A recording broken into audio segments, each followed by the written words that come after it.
Hello, everybody, and welcome back to another episode of Watching the Boxes Fantasy Basketball Podcast, hosted by #basketball.com, your home for the best fantasy basketball tools on the entire internet. And most of them, in fact, all of them, are free. Go check it out, #basketball.com.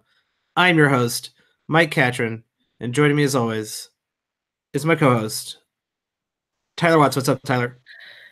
Oh, not much, Michael. How are you this fine day?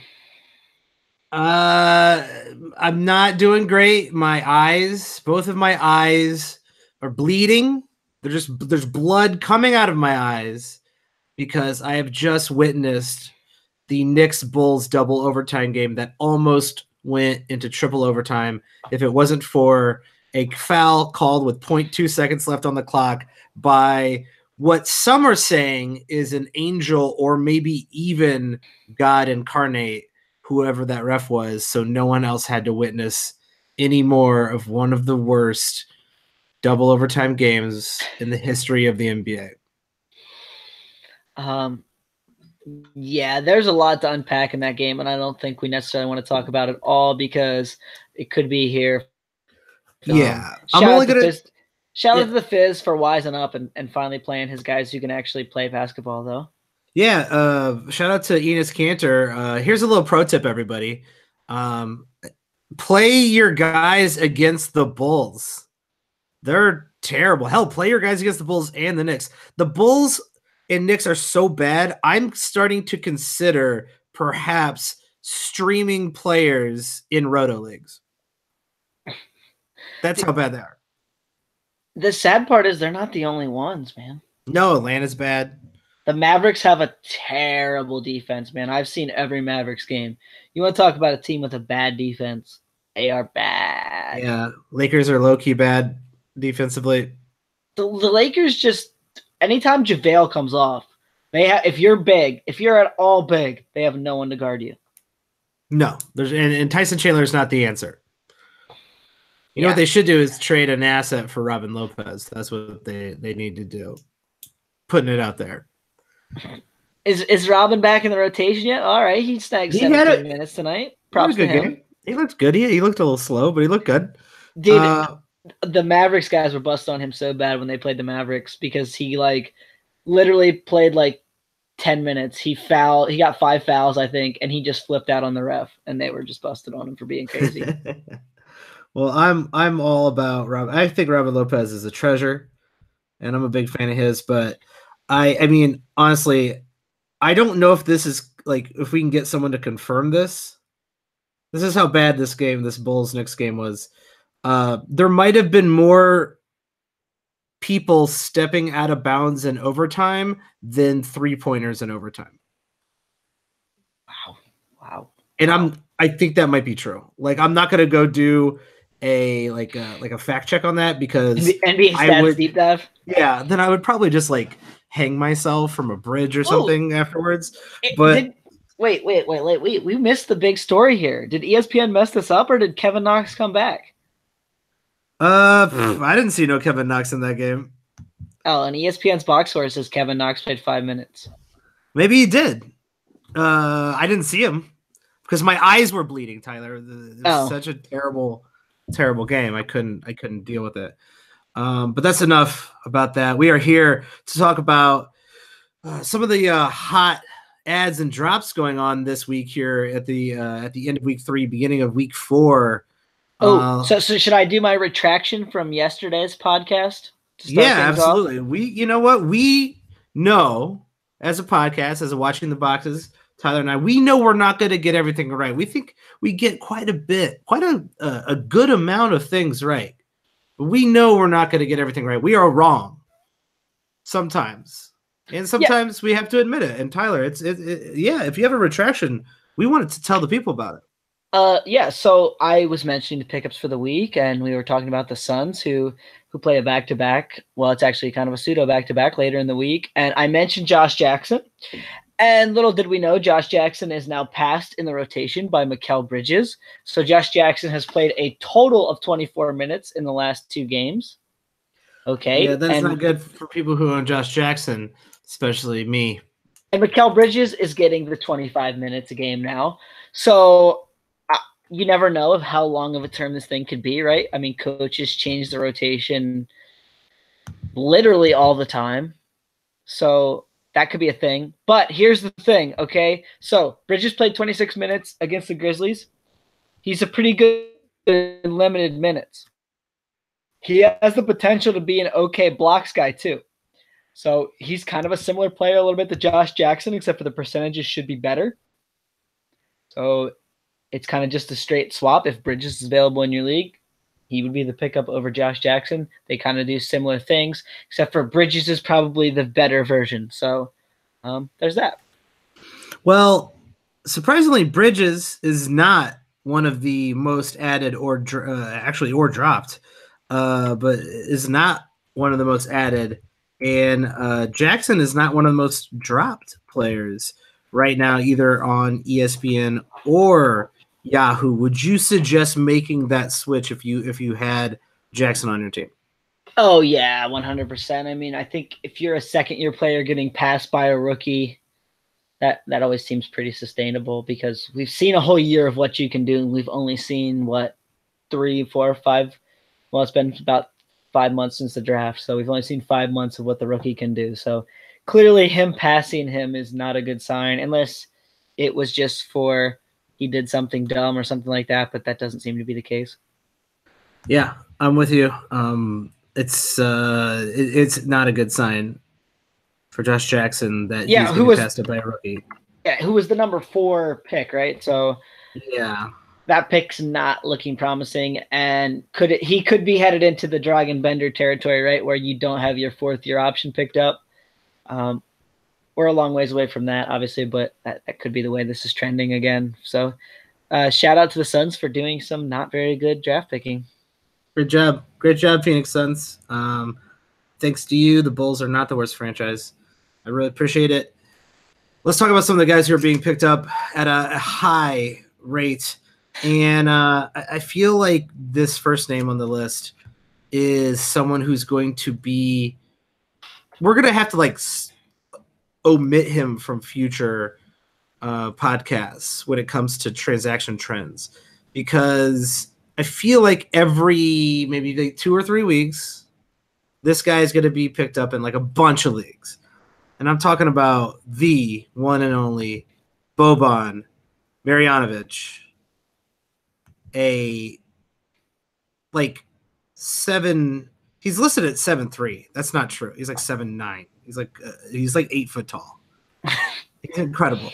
I've seen him dunk the ball while standing. Yeah, he doesn't have to jump, right? He literally can just set the ball in the basket because his arms are so long too. Yeah, it's a little frightening to see when he's just standing there holding onto the rim. Yeah, he's a character, man. He's a character. But he's being picked up in quite a few leagues. And I think we just know, if he's going to play 22 minutes, yeah, he's worth owning because he's going to get some points and rebounds because he's a freak of nature. But, I just don't think his body type, conditioning, et cetera, are really going to warrant these, long stints at center for the Clippers. And I also think there's another reason, and that is because they have a better center on their team named Montrezl Harrell. Well, I mean, they have the 48 minutes to divvy up. They've Rivers announced that Marcin Gortat is now out of the rotation just on Monday evening. Now, he said that he made a point to say that wasn't permanent. Great. So obviously this could change at any time. Here's the thing about Boban that I think's worrying is we've seen against certain matchups, Boban gets taken off the floor very quickly, whether that's he fouls the other person like crazy or he just continually gets eaten alive on the defensive end. Yeah, he's not fleet of foot because his foot is the size of half the court. He's enormous. So my point being is this guy, sure, you're going to get, I mean, we saw it. Thursday and Friday of last week, right, against the Sixers and the Magic, he was 15 and 11 with 3 blocks, and then he was 10 and 11 the next night in 23 minutes apiece. But there are plenty of nights where Boban will not get the 23 minutes. So in a standard league, like he's definitely more of a stream than any kind of hold for me, just in the sense that sure, I can get the points and rebounds and blocks when the matchup's right, but when the matchup's wrong, I don't want to have Boban when he's playing 10 minutes or 4 minutes or 12 minutes like we've seen in plenty of games this season. Or when he's playing a team like the Golden State Warriors. Or when he's playing a team like the Houston Rockets. Like he's not going to stay on the floor against these teams that run. Here's my point too, okay? So here's their schedule coming up. So they played on Monday evening against the Timberwolves. They play on Thursday against Portland. So Nurkic, you figure he's probably okay against Nurkic, right? Then Saturday against the Bucks. Not loving that. Not loving that. Then Monday, Golden State. A lot of Brooke Lopez standing in the corner and people walking around Boban. Yeah, that's not gonna be good. Then Monday is against Golden State. That good. Then Thursday of next week, so that will be November 15th, is against San Antonio.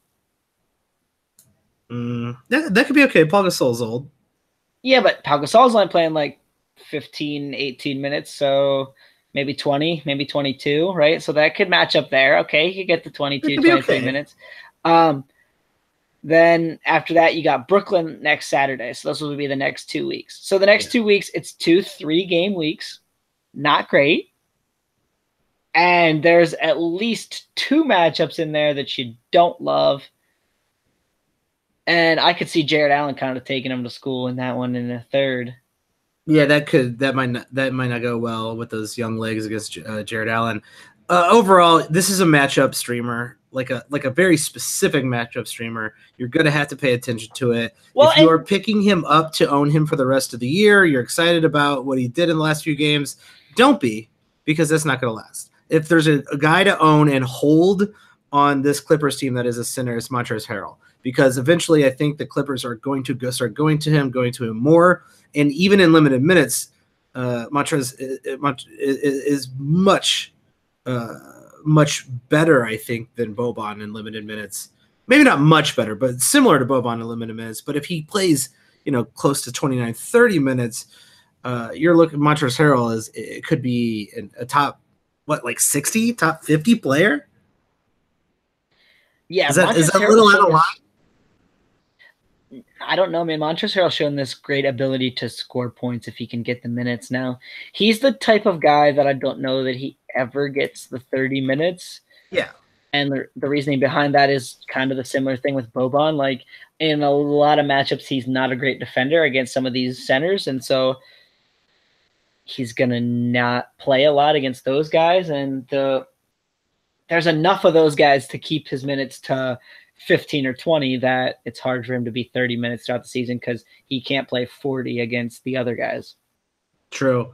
Let's talk about another hot pickup right now. People are putting on their roster an old name, a guy that we haven't thought about in a while, Justice Winslow from the Miami Heat, getting back into the rotation here over the last few games and had a really nice basically 1 game stretch. Like I think people got a little excited about Justice Winslow being healthy and playing starters minutes, that everybody kind of went out and, name recognition, picked him up, and he's trending right now in the transactions.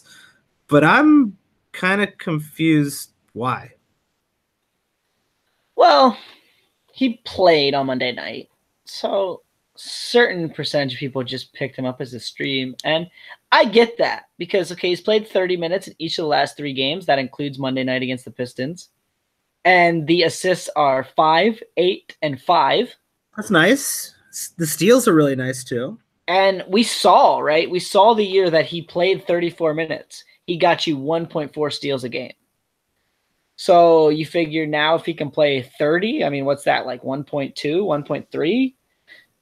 That's a significant amount and a big boost to you. So, I mean, And he's been getting you like 5 rebounds. I mean, he's consistently shown that he can get you over 5 rebounds a game. You know, every year in his career, he's gotten over 5 rebounds a game.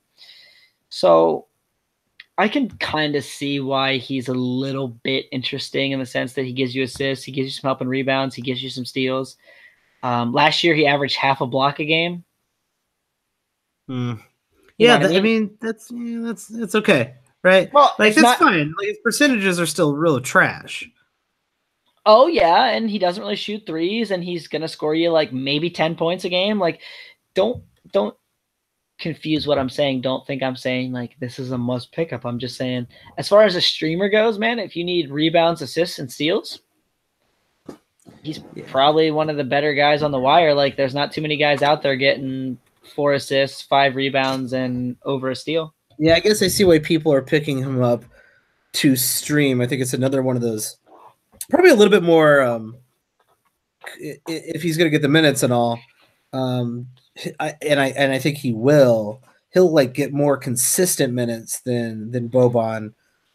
Justice Winslow could just contribute in those counting stats, and if you're in a particular head-to-head build, or don't care about your percentages at all, or just need to get over the hump in steals and rebounds, and maybe even assists, like that stream from him is going to be really nice. And if you're in a bigger league, that I could see maybe even having him hang around on your bench.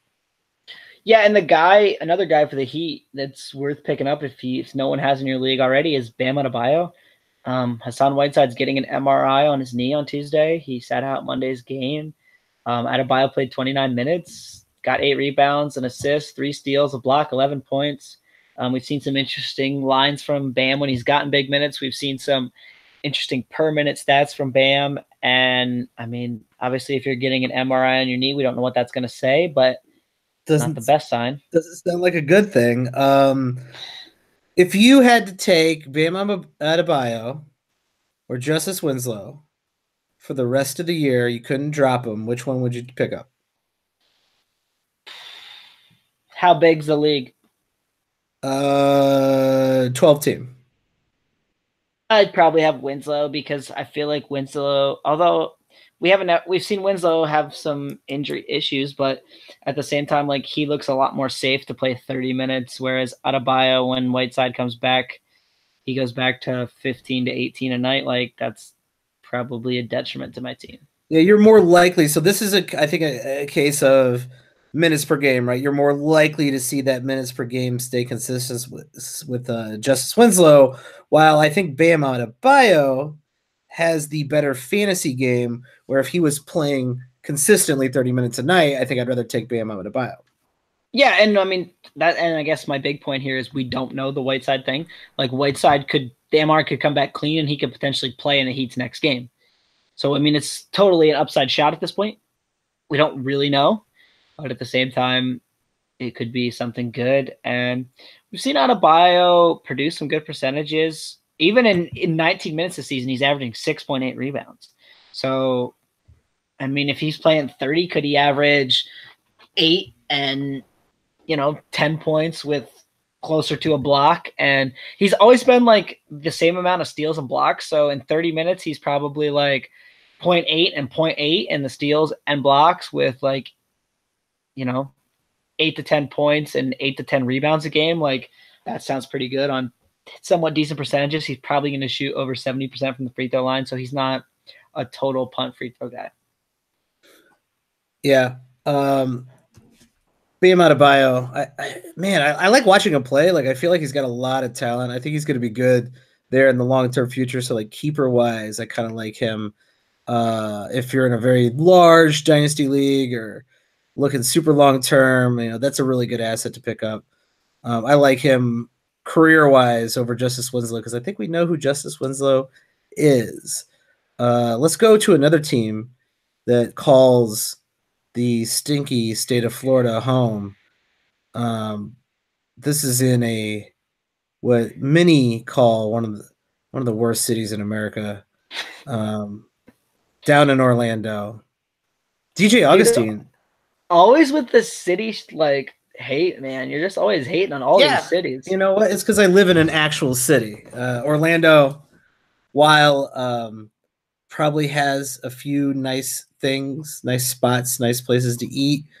There's nothing going on there. Tell me why the Magic started Wesley Iwundu against the Cavs. Because the Cavs are trash. Yeah, but okay, he played 13 minutes on the bench, playing the exact same position were Jonathan Simmons, who played 21, and Terrence Ross, who played 30. I have no idea. Not seeming like a smart move by Steve Clifford. No, another top tier candidate for being one of the worst coaches in the league. DJ Augustine though is getting the start at least tonight against the Cavs. But like, are we seeing a changing of the guard between him and Jerry and Grant, or is this just all right? We're messing with the rotations again. Obviously, whoever else they're starting on this team is definitely just just kind of a crapshoot. So, is it worth picking up DJ Augustine if you need a point guard in the short term? No, yes and no, I guess. If you Okay. really need like 4.5 assists a game, sure. But if you don't, then no. I mean, like here's the bad part about Augustine. He doesn't really help you anywhere else. Okay. So, you know what I mean? Like if you really need those 4.5 assists, okay, maybe he can get you even 5 assists, but like non-existent. He hasn't blocked a shot in 5 years, it seems like. He gets you like 10 points and like 2 rebounds and a 3-pointer and a half on 40% shooting, and shoots good free throw percentage, but on like 2 attempts a game. So that's not even really helping you. Like, no, like should he be rostered in a 12-team league on the days the Magic are playing? Sure, that's fine. Yeah, I guess. But like on the other days, no.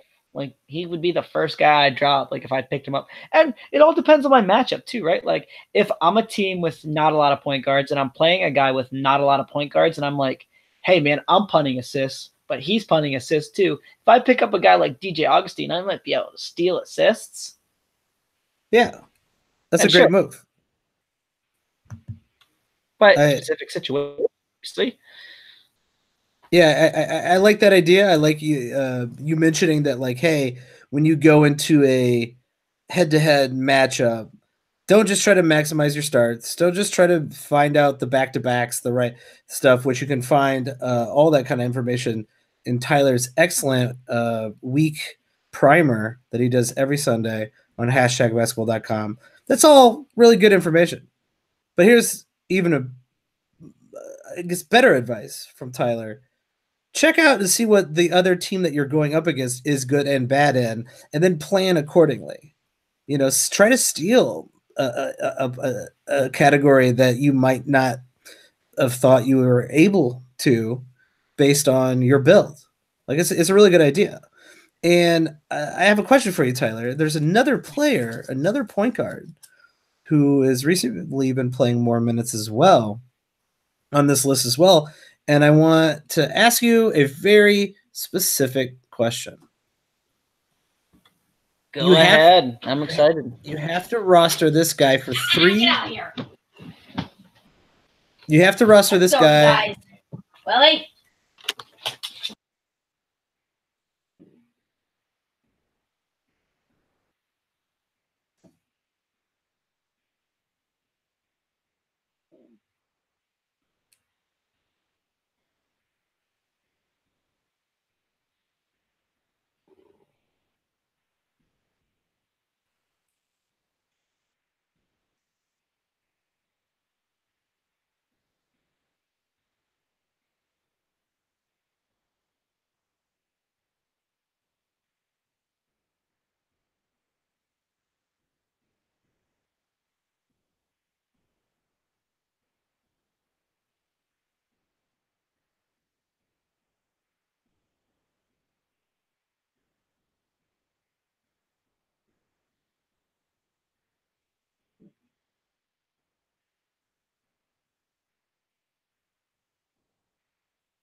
Sorry about that. No worries. I'll pick Dog it up. eating God knows what. What? Yeah, it happens. No worries at all. All right, I'll pick it up. You have to roster one of these guys for the next 3 weeks. DJ Augustine or Shelvin Mack. Oh man, now you're asking the hard questions, Michael. You're asking the hard questions. Probably Augustine. I don't know. Kind of a toss-up because like DJ Augustine might play a little bit more consistently, like 22, 23, 24. Shelvin Mack might fall off, but it looks like in extended minutes, Shelvin Mack is probably going to give you a little bit more production.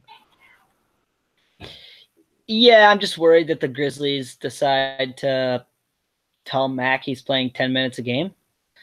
And in that case, right, like I'm just feeling a little bit safer about the minutes. I mean, we've seen Mack plenty of times in his career for an entire season average like 15 minutes a game or like 7 minutes a game or like 13 minutes a game.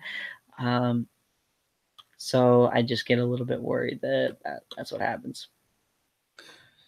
Yeah, let's do a quick lightning round on the rest of some of these ads and drops. This guy got dropped, Noah Vonleh. He's being dropped across the board. Makes sense to me. He's starting, but he's not producing. Well, and what have we ever seen Vonleh really be able to produce besides rebounds? Not a whole lot. So I don't really get why anyone was picking him up to drop him. Like, okay, yeah, he started, but Wesley Windu started tonight, Mike. You gonna pick him up too? No, I'm not. I'm gonna dare look at ESPN, and I'm already disappointed in everything I'm seeing over here. There's no reason Joe Ingles should be owned in less than 50% of leagues. Terry and Prince owned in 17% of leagues. Like their system's broke, right? Well, I said this last time, and I think the whole reason is they play a lot more points leagues. And when we look at those guys, the Robert Covington, the Torian Prince, the Joe Ingles, the guys who don't score a whole ton and they get a lot of their value from being good in pretty much every category, I think in whatever point system ESPN has, it must really weight points very highly, or I don't know, something, because it's all those guys who seem to not be that owned. I mean, Robert Covington, 29.6%. So I'm assuming that's the case, is that it's some sort of points-based thing that is keeping these guys from being owned. Yeah, you're probably right. But here's some guys that are being picked up, and I just want to get a quick take on it. Wendell Carter Jr. playing a lot more for the Bulls, playing extended minutes. Did foul out tonight, but man, that guy looks good. In a 12-team league right now, would you pick him up since he is getting a little bit more play? Would you pick him up and hold him simply because you think in the latter half of the season he's going to start, and I mean, he's been starting off and on here already, but be a very valuable fantasy contributor later in the season? So doubling back to our Monday pod when we talked about Kevin Love, I mentioned that I would trade Kevin Love for anybody, and someone said, would I trade Kevin Love for Wendell Carter Jr. in a 12-team league? And I said I would. I think Carter Jr. is playing more mentioned, and I think he's got a really fantasy-friendly game. So as long as he's getting minutes, I think he's going to produce stats. And even in a few games, if he has a few down games, I think all in all, you're going to be relatively happy with Wendell Carter at the end of the season from what I've seen so far. Yeah, I actually would do that because I don't trust Love's health for the rest of the year. It's a weird injury that they're not really giving a lot of information about, from what I've seen anyway. Well, and maybe it's just that team. I don't know, but they never really gave any information, right? Like he missed time in the preseason with it, and they were just like, he's got a sore foot. Yeah. Here's what I'm really clearly had to be something wrong with it because he then had surgery and probably nothing changed. It was just his foot hurt because of it. Yeah. A little suspicious, but what I'm really looking forward to with Wendell Carter Jr. is him playing with Lauri Markkanen, who is still on track to come back here in I think about a month or so. And him and Lauri Markkanen together, I think, are going to be very, first off, fun to watch. And I think that we'll end up putting Wendell Carter Jr. behind the perimeter a little bit more. running some weird screens. Sadly, Chris Dunn won't be back. Did you just call that Sweird? Sweird screens is what that's what Fred Hoiberg calls them. I don't call them that. That's the play. They run the Sweird screens play. And I kind of like the idea of some misdirection with Larry Markin and Wendell Carter, one popping, one cutting, double screens. Like, I'm excited about that. Another guy looking at Pascal Siakam, looks like he is got that job in Toronto locked up, is playing. It just looks really, really good, getting good rebounds, solid at the steals, and scoring a little bit more this year. What do you think about him long-term fantasy-wise?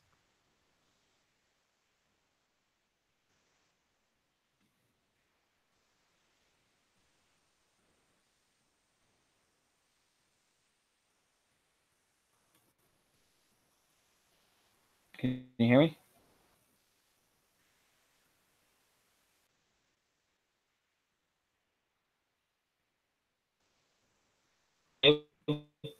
Hello.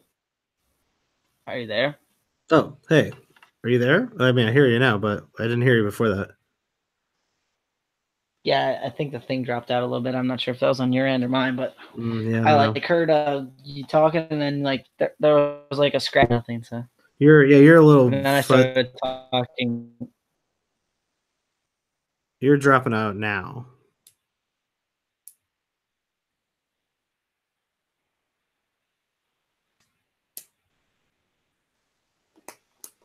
So yeah. Do I sound all right, or? Yeah, you sound good now. You were like cutting out there for a second. Yeah, I don't know what's going on here.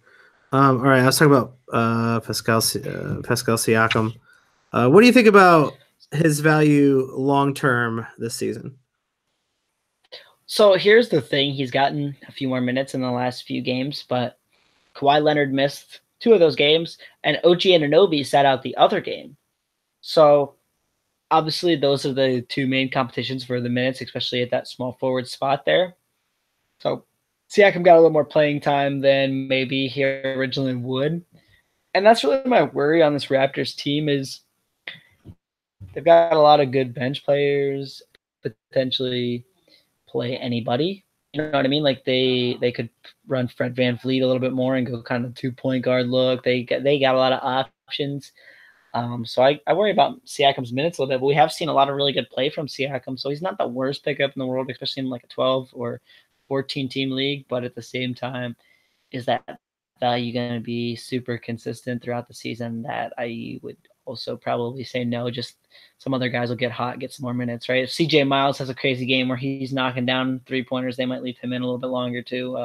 Just a lot of options, a lot of mouths to feed in that Toronto team. You know, I don't know. Like, out of all the guys that we've kind of talked about here, he feels like Pascal Siakam feels like the guy that I would pick up and hold the most. I'll back you 100% on that because he plays good defense, and I think that matters. I feel like he's a guy who's going to play more minutes than everybody else. He's growing into this role. He's an incredible defender. He's had more opportunity right now, and that's really good. You should pick him up and hold him because that opportunity is going to continue. You see Kawhi still sitting back to back, so like pay attention to that trend when he's gonna play more. But Pascal Siakam feels like a guy who will be getting the most important stat, which is minutes per game. A lot more than some of these other guys. And I just like what he does, like the occasional block, really good steals, very healthy in rebounds, and like isn't terrible at assists, like isn't like a 0. No, that Raptors team's real fun to watch too because they are playing well and they're sharing the ball and they're undefeated without Kawhi Leonard, right? They lost the game that they lost, Kawhi played. Yeah. Or no, maybe not. The Bucks beat him maybe and Kawhi sat out. I don't remember, but he didn't play.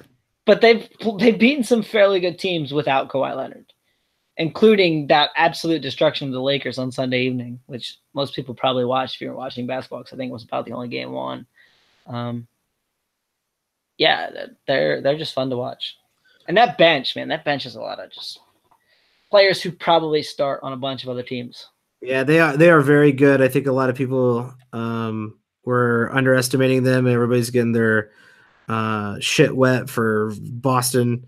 And it's like, all right, yeah, I know Boston's gonna be really, really good or whatever, but like Toronto was the best team in the East last year, record wise, and then got the a former MVP candidate, a finals MVP, actual MVP.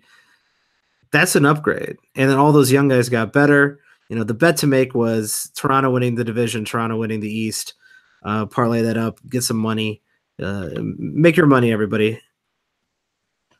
Yeah, I mean, there's a lot of season to go too, and you never know what's going to happen, right? Like, I mean, they could get some injuries and not be that sure. good. Like, yeah, your odds are probably trash now, so like you should have done that earlier. But well, and my point is too, like, there's no surefire bet in the NBA. Like, as much as we like to think the Warriors are definitely going to win the championship, like, if Steph and Kevin Durant both get hurt, are they going to win it? Like, probably not.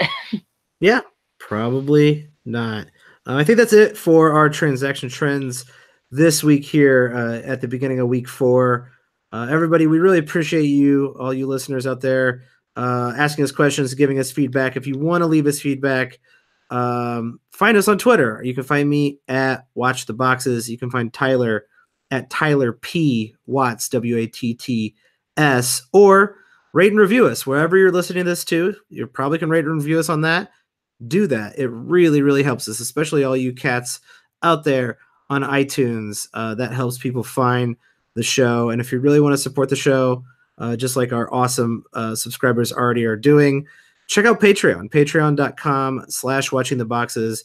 We have a very solid group of subscribers. They are playing in our listener leagues. They are beating me in the listener leagues, and for that, screw you. But other than that, we really, really appreciate you supporting the show. And if you want to support the show, patreon.com/watchingtheboxes. It helps us keep this podcast going. Tyler, you got anything else to plug? Just be prepared for a special end of the month announcement for our Patreon. I'm excited about that. What? I'm excited about that. Pay attention if you want to get that announcement. Patreon.com/watchingtheboxes. Thanks, everybody, and we'll see you next time.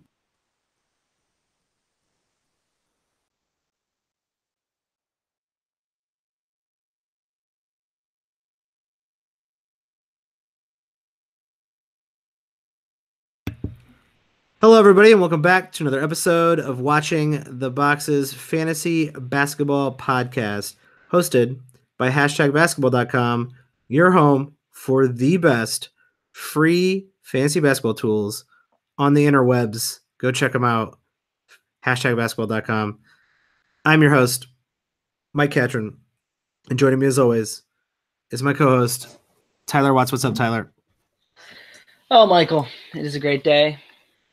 We are going to talk about a very fun topic today, and I am excited about that. Yeah, we are trying to run out a consistent type of cadence here at the beginning of the season.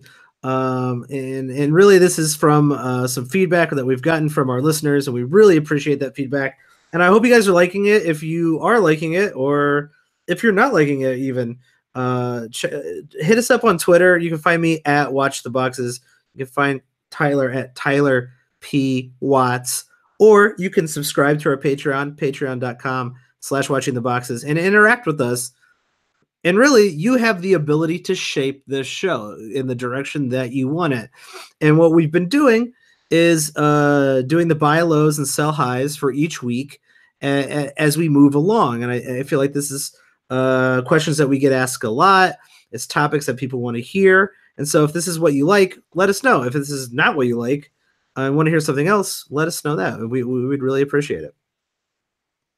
And here's the other thing, too. We're going to talk about our trade here maybe in a little bit. And I think that if you guys have questions that you really want us to talk about in depth on here, I think we can make that happen at any point.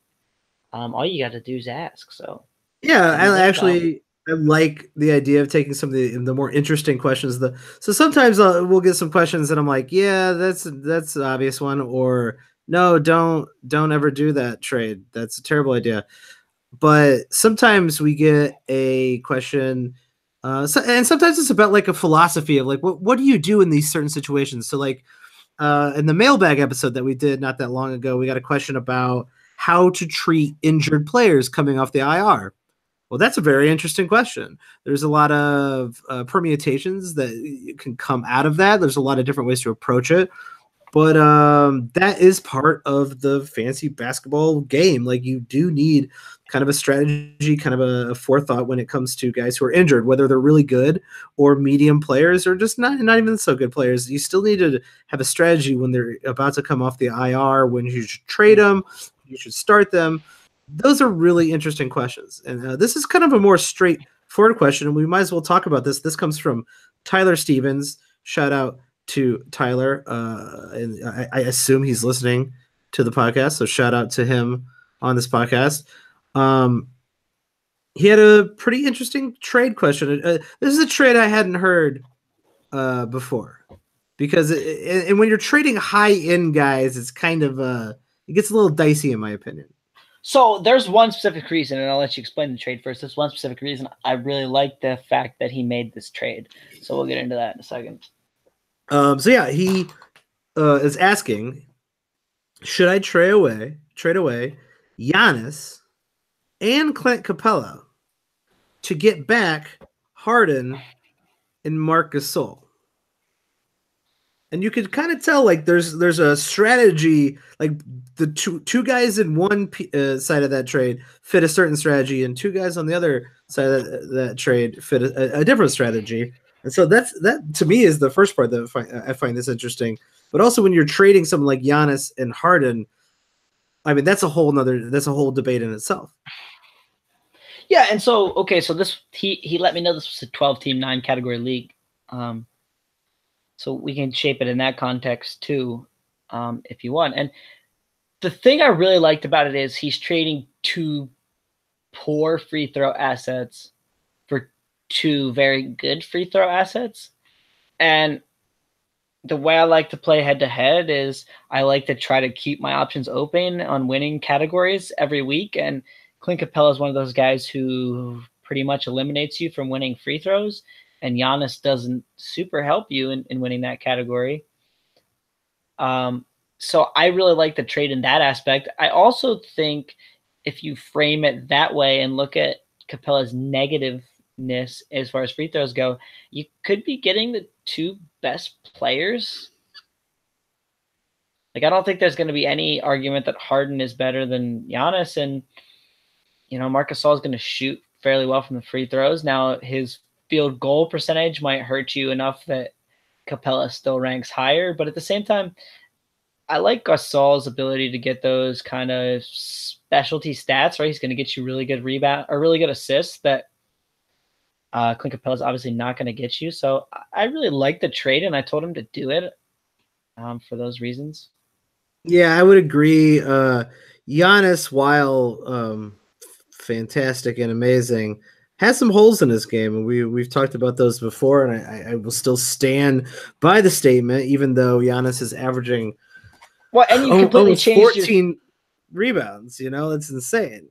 You completely changed your 3-pointers too, right? Because neither man makes a free throw on the one side, and you got Harden and Gasol who gets you like over 1 3-pointer a game, so that kind of completely changed that category too.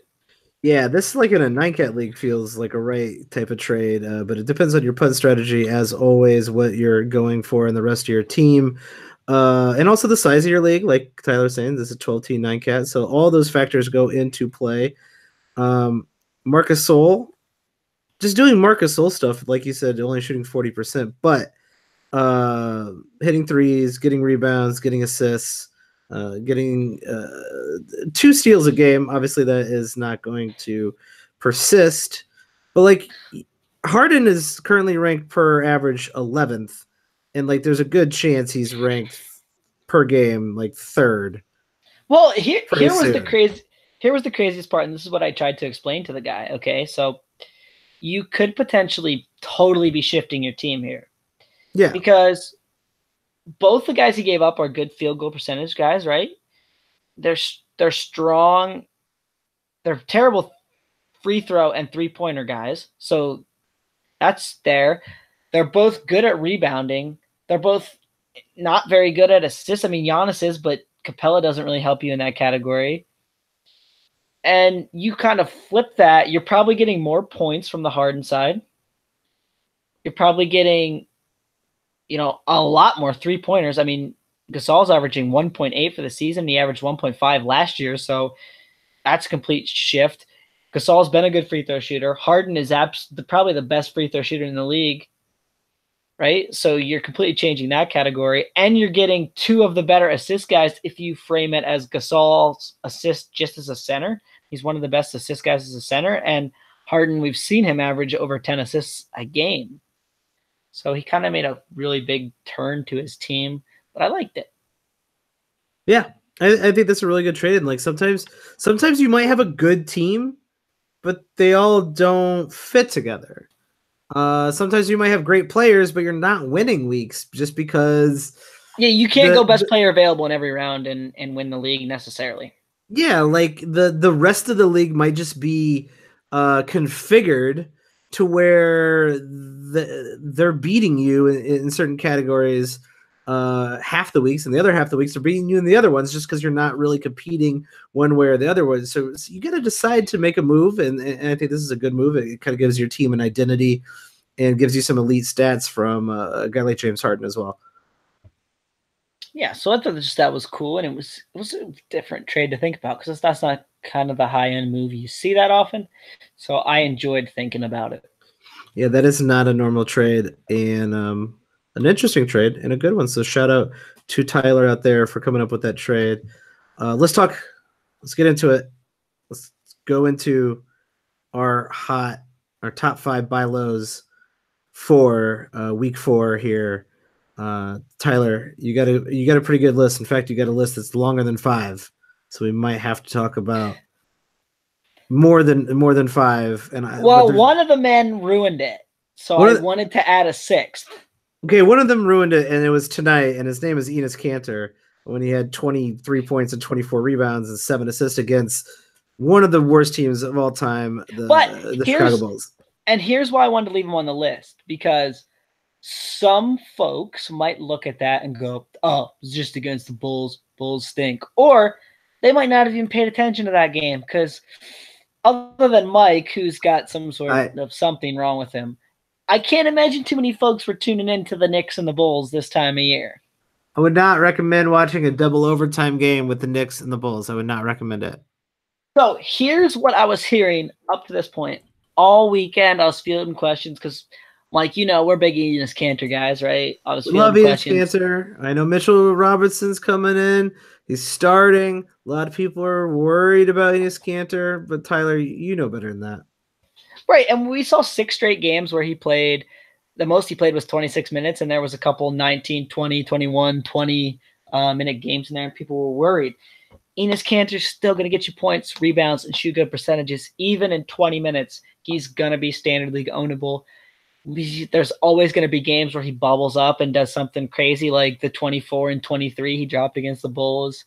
So if people are valuing Enes Kanter like as an even like top, he's definitely a top 75 player in my book. So if someone's valuing him outside the top 100 and you can buy low, I think that's a great move. We're going to see now this Bulls game happened. We might not see it, but I think that there was plenty of people who were getting ready to drop Enes Kanter because he wasn't playing that many minutes. And if Enes Kanter gets dropped in your league, I think you pick him up. There's going to be games that he struggles too. Like against the Warriors, like he did okay. He got 13 and 8, but like that's just not a good matchup for him. He's not a good defender, especially against quicker guys. So it's not going to be a great, smooth ride all the time, but there's going to be plenty of 15 and 15 games that are going to, make it work out. Yeah, I'm not worried about it for those same reasons. Just like limited minute Enes Kanter is still pretty good. Extended minute Enes Kanter, which is going to happen more until Porzingis gets back. If Porzingis gets back, even with Mitchell Robertson coming in, maybe playing more minutes starting, you're still going to occasionally get the extended minute Enes Kanter, and that is a 23 and 24 type of night. So still a guy that you might be able to buy low on. Another guy on this list, is really struggling. His name is Jeff Teague, a guy we have highly touted going into this season as kind of a sleeper. We were on him last season, and I think rightfully so. We were on him last season. This season, pretty slow start, but Minnesota is a hot mess, and I think that's one of the major factors here. Well, and we've seen an injury for Jeff Teague too, and I think that's important to note that True. he's got a little bit of a knee injury, and his knee injury is not really anything to worry about in the sense that he banged knees with somebody and he's missed 3 straight games now. And actually, it is 4 straight games because he is missing the game tonight. Here's the thing I'll say about Jeff Teague, and the underrated thing about Jeff Teague is, so he's averaging 30 minutes a game in the 7 games that he's played this year, and he's averaging 6.9 assists. People underrate how valuable 7 assists a game are now. It's hard to find 7 assists from anybody. Right, and Jeff Teague's had some games where he struggled scoring the ball, and a lot of that is this dysfunction on the Timberwolves team. But I think when Jeff Teague comes back, which from everything I'm hearing, he's not that far away, he's going to get you some good assists. He's going to steal the ball. He's going to get you decent rebounds for a point guard. He's going to shoot threes. He's going to score. He's shooting 35.9%. That's not going to last for Jeff Teague. He's going to score you like 14, 15 points a game. I'm not at all worried about Jeff Teague, and I think you could probably buy Jeff Teague for much lower than his value right now, especially with people worried about this knee injury. Yeah, and I think you got to play the long-term game here. A lot of people kind of forget that it's week 4. Well, and if Jimmy Butler goes... Yeah, and that's where I was going with this. Like, there's a lot of weeks left. It is just barely November, and Jeff Teague isn't going anywhere. I mean, he might. Like, I guess anything's possible, but I don't think he's going anywhere on this Timberwolves team. Jimmy Butler probably is at some point, and when Jimmy Butler is not around, Jeff Teague takes a more ball handling role. He shoots a little bit more, and his stats go up, and he is a very valuable, definitely a top 50. He was a top 50 player when Jimmy Butler was out last year. In fact, he was quite a bit better than that. And you got to bank on like eventually all of this working out. Yeah, so I'm still very high on Jeff Teague, and if you can buy Jeff Teague in your league, I mean, we thought he was going too low in draft, so now that he's injured, I can't imagine that price has gone up any. So maybe you didn't draft Jeff Teague, but you can buy Jeff Teague for even anybody outside the top 70, 75 players. Like, I would definitely do that. Same here. This guy was also going low in drafts. Goran Dragic, who has, got off to a pretty, I don't know, like a decent start in Miami. Like, he's had some pretty good games. He's also had some, he's taken some craps in the middle of the floor as well. Very inconsistent. Had a few low minute games as well. I'm not sure. I think he is probably undervalued. He is playing worse than he will by the end of the season, especially when you look at his field goal percentage. But other than that, like I don't have a ton of faith in Goran Dragic. You might have more.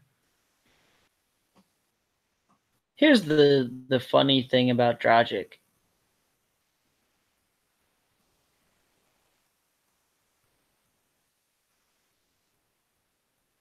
You cut out.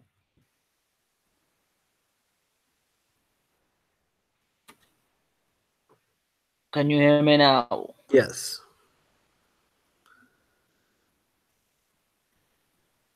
I can't hear you now, though.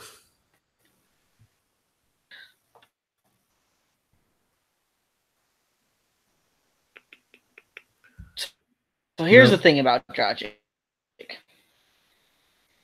And they had a couple days in play. Can you hear me? No, start over. Hold on one second. Yeah, you're real broke up now.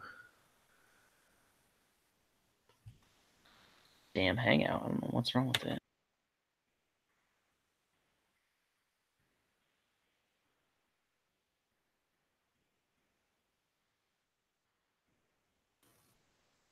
How about now? Can you hear me?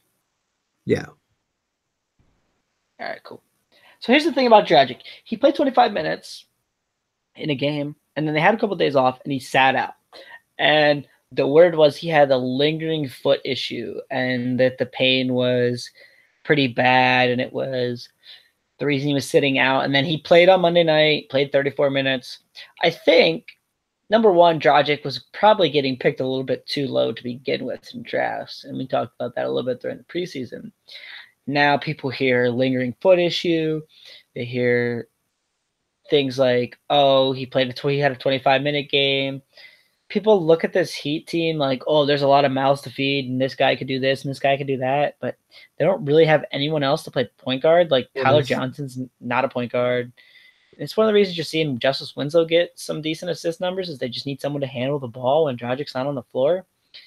Dragic's always been able to score you like somewhere in the 16, 17 points a game range. He's going to get some decent assists. I just think Dragic could help your team, especially if you need those kind of stats. And I can't imagine the price is very high right now. Yeah, you're looking at a guy who was undervalued going into the season. He's not playing that well. He's playing inconsistent. He's coming off an injury. Those are like all prime suspects for a buy low. And maybe he's not a world beater, but if you can finagle a mediocre, some guy you picked off the waiver wire, maybe he's got some interesting upside, but like this guy's only going to play, like he might be playing 24 minutes now, but he's going to end up playing like 16 next week. And you can move someone like that who's like a hot hand right now for someone like Dragic, who is got that point guard spot locked down in Miami and will probably be a top 100 player for the rest of the season. If you could kind of make that switch, it might be a little bit, but on the of improvement on the margins, but it might be enough to like bump you up in those point guard stats that gets you over the hump on more weeks than not. Yeah, and I just think Dragic is a guy who we know about what we're going to get. Like, we don't have to worry about him. Whereas, I mean, we mentioned it with some of these other guys, like they're going to have some really up and down games. And so if you need just some consistency on your team, I think Dragic is the type of guy to buy. Let's talk about another guy on this list, Aaron Gordon. We're giving you 6 buy lows instead of top 5, just 5 because Tyler is an overachiever. Then Aaron Gordon is on this list, currently ranked per game 96th. He is playing 32 minutes a game. He's actually shooting decently at 46%. His free throw is atrocious as usual. And he's getting you some steals and some blocks and some assists. He's not scoring that much. Like, he's not playing well, but he's also not playing like aggressively under his I guess averages. And over the last 2 games, he's actually played fairly decent. So yeah, so here's why I added him to the list. Okay, so if you play on ESPN and you look at that little like PR15 thing that pops up, his number is negative at the moment. Now, he just had a game on Sunday that boosted it back up closer to the positive, but it was a little bit further down. But we've seen a lot of kind of inconsistent games. I mean, he's played 9 games so far, and in 3 of them, he's scored 9 points or less, and he's got a 5-point game and a 4-point game. So that's not great. And we've seen a lot of just kind of up and down in the rebounds too. He's got 4 double-digit rebound games, and then he's got a 5-rebound game, a 4-rebound game, and twice he rebounded 3 times in a game.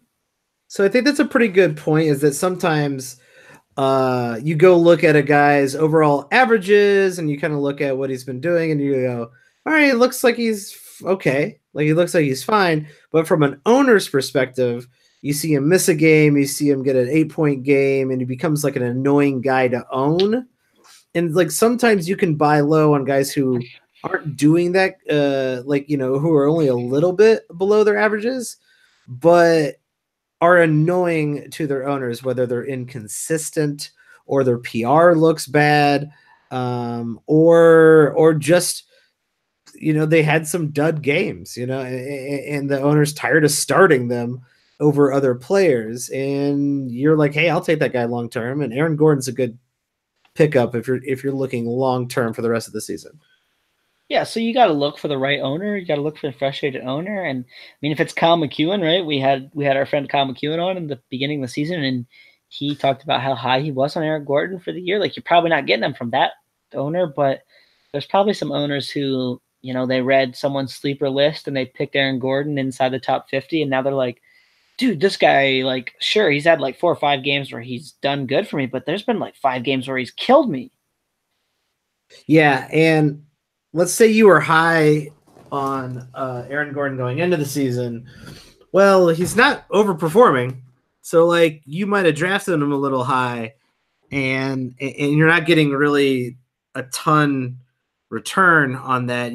So like that disappointment adds to the value displacement there from that owner. So this is a good guy to target for just to see if those owners are tired of watching this guy struggle.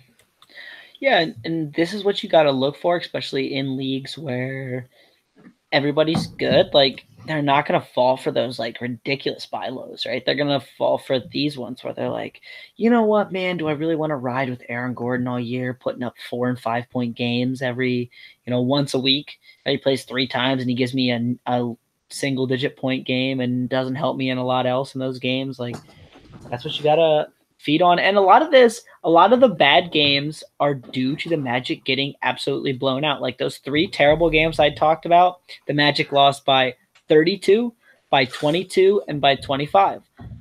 You might be able to sell the guy that the Magic are going to get blown out quite frequently because the Magic aren't very good. Yeah, and we kind of talk about this all the time, just a little upticks, especially when you talk about, someone who's ranked in the 90s or the 80s, just a little bit better percentage, just an extra 0.3 steals, just an extra 0.4 threes. That knocks you into the top 50. That whole group from, that 40 range to 80 range, they're all kind of very similar, but just a little bit more from guys who are struggling. That can really change the outlook from just having a mediocre player to having a fairly good player. And I actually think this next guy falls into the same category. Jason Tatum, slow start, shooting only 40% when he shot 47% last year. I feel like that alone is a good reason to target him. But what's another reason you're considering Jason Tatum a buy low? So he's had basically all of his last 4 games have been below Jason Tatum par a little bit. And I think people are getting worried. I mean, so a lot of this list, I looked at the player rater for the last 2 weeks. And the theory there is, how good is this guy playing right now? Okay, so that's kind of just a quick glance. You could pop at it and just check. Tatum was right around that kind of neutral level. The big thing is his steals and his blocks are significantly down. He got a steal a game last year, and he got 0.7 blocks. Now this year he's playing 2 more minutes a game, and his steals are down to 0.6, and his blocks are down to 0.4. I don't see any reason why that's going to sustain. So you mentioned it. He's shooting worse percentages. He's actually scoring more points this year. So because he's getting more shot attempts. So you got to figure if he gets some better quality shot attempts, he can maybe be like a 17-point-a-game scorer with a steal, 0.7 blocks. He's getting like 7 rebounds a game. I'm not sure that super sustains, but one of the reasons he's getting a lot more rebounds this year is they started Aaron Baines in almost every game last year next to Al Horford. Well, now they're starting Al Horford as the center. And Al Horford does a lot of great things, but rebounding has never super been one of them. And so Jason Tatum, playing at that forward spot is getting a lot more opportunities to rebound. So the 7.7 rebounds could be pretty sustainable. And we're talking about he gets that field goal percentage even up to 45. I'm thinking that's a pretty tasty top 50 looking player to me. Yeah, he's got that potential. He has that ceiling. And I think if an owner is worried about the too many mouths to feed in Boston narrative, this could be a good snag for the long term of the rest of the season. Jason Tatum probably finishes in the top 60 at the very least. And right now, per game, he is ranked 87th. So it could be a good pickup. The last guy on this buy low list is a guy who's actually playing very well, but a lot of drama going on around him. It is the team killer, the garbage eater himself, Jimmy Butler, sitting out quite a few games, making owners very nervous, and his future is a big fat question mark. So, like, a lot of good reasons to start looking at maybe picking off an owner who's worried about it. But Tyler, why do you have Jimmy Butler on this buy low list? So it really just comes down to this, right? He's played in 7 games. He's missed 3 games. And I've been already hearing the chatter of what if he just decides to sit out until they trade him? Which is potentially possible, right? Like, he could do that. I just don't see that happening. Like, I just don't really see him just saying, I'm going to sit out for a good long while. Now, I could see him continue to sit some back-to-backs here and just miss a random game every now and then just to try to, matador the Timberwolves into trading him. But I just think in the games that he does play, Jimmy's going to be really good, and we've seen that. And he's really upset, and I think that's making him play even better maybe when he's out there on the court. Yeah, Jimmy's a killer, and like when he's mad, he's got passion to play. Like, he's going to step up his game, and you really do have to worry, I think, a little bit, like you're saying, about like, well, he's going to sit out. Like, the Minnesota situation is going to force him to sit out some games, and owners might not like that, but like we said, we really do think he gets moved at some point in the season, and no matter where he moves to, he's either going to be the best guy, the second best guy, or in the worst case scenario, which we've already talked about in our mailbag episode, he'll be the third best guy on Houston. And that doesn't mean his value is going to go down. In fact, he'll probably be a little bit more efficient. He'll have worse defenders on him, and he'll get much better looks from someone like Chris Paul, not Jeff Teague. So here's the other reality. All in all, I think he'll be fine. Is there a situation where he's not the second best scorer on the team? Like, I don't see a team he could go to where he's not, like, he's going to score more than Chris Paul if he goes to Houston. No doubt in my mind. I guess if he ended up in Golden State. Yeah, but I mean, okay, like, that's not going to happen. Like, why would Golden State trade for him? You never know. And so I guess my big point here is I'm big on Jimmy in the games that he plays. And here's the other reality too. Like, we've seen Jimmy play over 70 games one time in the last 5 full seasons. So perhaps missing the games keeps him a little healthier because he won't be playing the crazy 38 minutes every night with Thibodeau, and that may help his long-term health too. So yeah, I'm a big fan of Jimmy for the rest of the season. I don't really view him as any lower value than where he was getting picked, which was in that 15 to 20 range. And I think you might be able to buy him for your 3rd or 4th, maybe even 5th round pick. Like, I think there's definitely leagues out there where I offer someone like Gary Harris, who's a top 50 player, but not that much in the top 50, and could probably get back Jimmy Butler. Interesting. I mean, I'd like to be in that league, but I know, and that we both value Jimmy Butler greatly. So you're right. There could be people who, there's definitely people because where he was being drafted. Well, and there's definitely people because Jimmy Butler, like, people are like, oh, well, I mean, I literally have gotten the question in the last week 3 different times. What if he sits out for a long period? Well, it's possible, but I don't think it's going to happen. Yeah. I agree, and I'm going to throw in an extra. Well, this is like a bonus buy low, and I think we got to this buy low a little too late because Jamal Murray, who had a game or two where he looked pretty good, and a couple games where he hasn't looked that great, scored 48 points against the Celtics. So your buy, he had 4 assists, 5 rebounds, 5 3-pointers. Your buy low opportunities are probably over anyway if someone liked Jamal Murray, because I feel like a lot of people who drafted Jamal Murray wanted Jamal Murray and they know how good he is. I don't think a lot of people were like, I guess, like, Jamal Murray, I don't know who this guy is, but I'll click on him. Like, I'm pretty sure a majority of the Jamal Murray picks were by owners who know how good Jamal Murray can be sometimes. So, but I just wanted to put that radar out there that the buy low door has closed on Jamal Murray.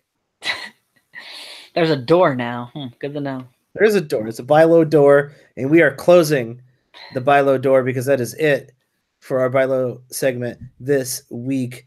Everybody, we appreciate you guys listening. Check us out. Send us feedback on Twitter. You can find me at Watch the Boxes.